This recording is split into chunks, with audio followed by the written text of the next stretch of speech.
retour sur le plateau de TV Finance, on est en direct, il est 9h01, la Bourse de Paris a démarré avec une légère décrue, moins 0,03%, une stabilité pour l'indice parisien. On va donc s'intéresser ce matin au CAC avec vous, Mathieu Serron, bonjour.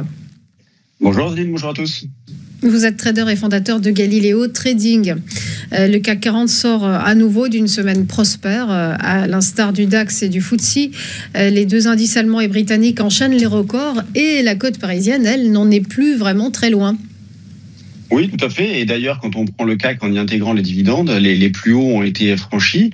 Vous le disiez, donc 5 séances de hausse la semaine dernière qui font suite et donc qui concrétise 6 semaines de hausse consécutive sur le CAC pour une hausse cumulée de 12%. Donc on est sur un mouvement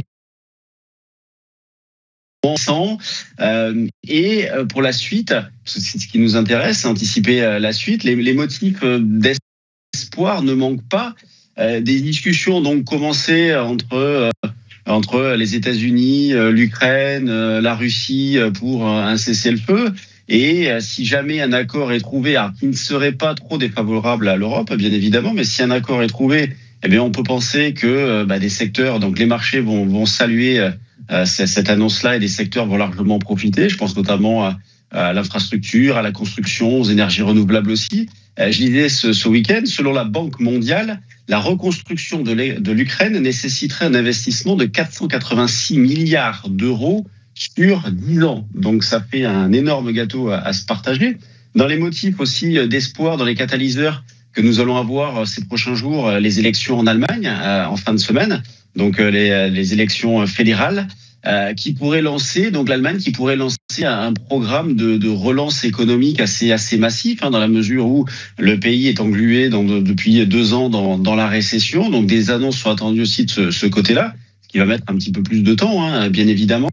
Ce qui est intéressant aussi de remarquer, c'est que dans le contexte actuel, on assiste à une rotation, donc rotation en termes de places financières, avec des flux qui arrivent assez nettement sur les marchés européens au détriment des marchés américains, mais des rotations également au sein même des actions. Quand on reprend les États-Unis, par exemple, où vous avez le SP500 et le Nasdaq qui restent toujours bien orientés, qui font plutôt du surplace ces derniers mois, mais qui restent à proximité de leur plus haut.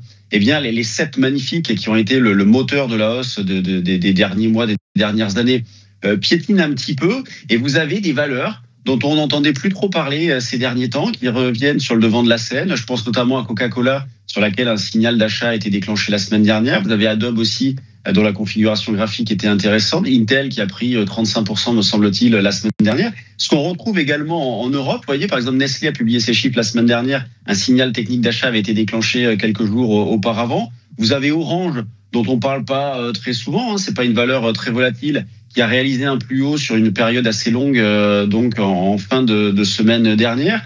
Moi, je surveille également Stellantis qui pourrait déclencher un signal technique d'achat. Il faudrait franchir les 13,5. Donc, comment aborder le CAC dans ces circonstances-là ? Eh bien, en travaillant toujours principalement à l'achat, bien évidemment, dans la mesure où la tendance reste toujours haussière. Évidemment,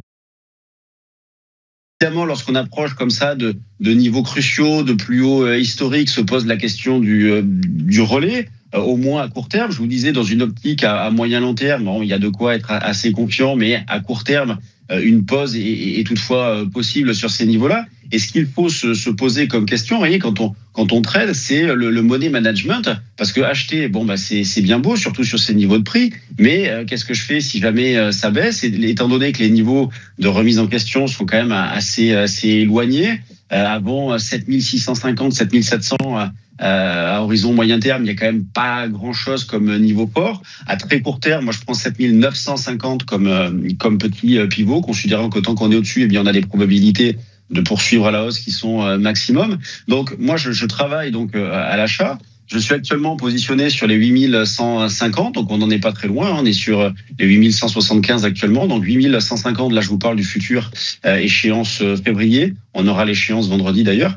Donc 8150 à l'achat jusqu'à la zone des 8100, 8120 qui étaient les plus bas du milieu de la semaine dernière. Et pour me couvrir justement, parce que je vous disais que faire si jamais les marchés baissent, étant donné que les stops sont assez éloignés. Et pour me couvrir, eh bien, je vais me couvrir sur les options. Donc, j'en profite pour acheter un petit peu de volatilité qui est assez basse.